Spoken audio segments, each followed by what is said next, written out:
They didn't even flinch when I asked why my account balance was 22,000 lighter. Mom smirked, twirling her wine glass, and said, "Your sister needed Aspen. You'll earn it back." Dad chuckled, "Don't make such a big deal."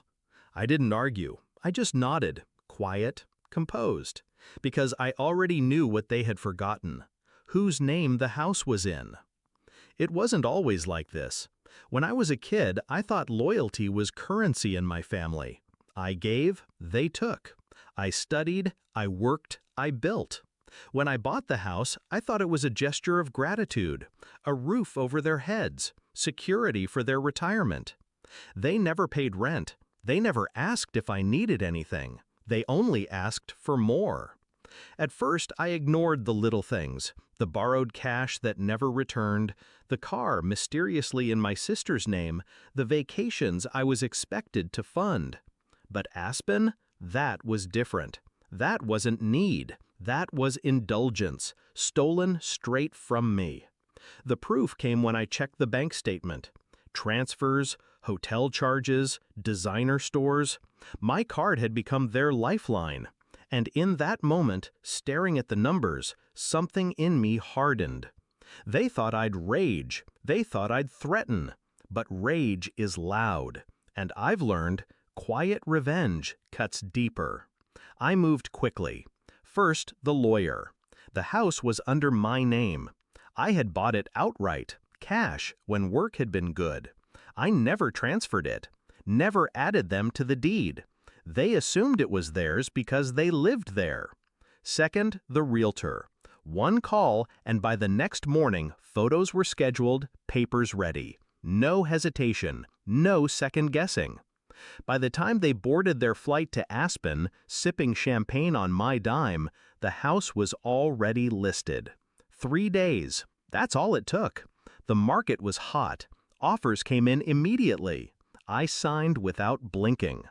When they landed back, sunburned and bragging about ski instructors and overpriced wine, their key no longer fit the lock. I remember the exact moment Mom's laughter cracked. She stood on the porch, bags at her feet, mascara smudged from the flight. Dad jiggled the key again, swearing under his breath. I stepped out of the car, leaned against the doorframe, and held up the deed. "You don't live here anymore." Silence, heavy, sharp. Mom's voice was a whisper. "You wouldn't." I smiled. "I already did." They screamed then, first at me, then at each other, accusations flying, panic setting in as reality carved its way into their bones. "Where will we go? What about our things? How could you?" Every question only proved what I had always known. They had never seen me as family, just as a resource. The best part?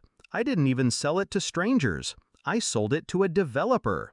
The house would be gone within weeks, demolished, erased. It wasn't just eviction, it was extinction of the little empire they thought they controlled. Dad tried one last time, his voice trembling with anger dressed as authority. "We're your parents, you owe us." I looked him dead in the eye. Calm, cold. "You drained 22,000 without asking. That was the moment you stopped being parents. That was the moment you became thieves." He shut up after that. I didn't celebrate. I didn't need to. Justice doesn't always roar. It settles in your chest, steady and warm. When the movers hauled their belongings out onto the curb, I didn't watch. I didn't care. I had already detached. They called me heartless, but the truth is simple. Heartless would have been to keep letting them use me until nothing was left. I chose myself, finally. Now, when I check my bank balance, it's whole. And when I drive past that street where their house once stood, I feel nothing but relief. Because sometimes the cleanest revenge isn't fire or fury, it's subtraction.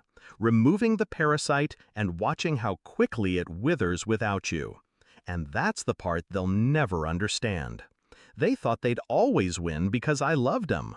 But love without respect isn't love, it's leverage. And I don't get leveraged anymore. Final reflection?